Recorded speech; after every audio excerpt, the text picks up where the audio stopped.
এই দেশ নষ্ট করছে কারা? যারা কলম ধরা শিখছে তারাই দেশকে খাইছে। কথা বলেন আমি পল্লী কবি, কবিতা বানাইছি, আমার কবিতা তো কেউ শুনবে না, কারণ আমরা গরিব মানুষ, গরিব মানুষের কোনো দাম নাই।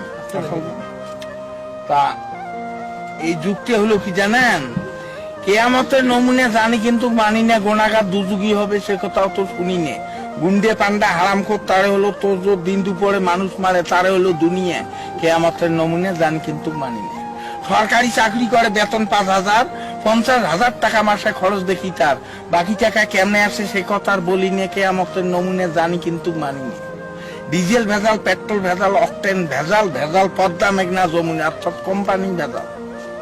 কেয়ামতের নমুনা জানি কিন্তু মানি না। ভেবে কয় রাধাবত সরকার, মানুষ হওয়া কি ছিল দরকার, পশু হওয়া ছিল ভালো, আখিরাতের কাজ করি না, অর্থাৎ পরকালের কাজ করি না। কেয়ামতের নমুনা জানি কিন্তু মানি না।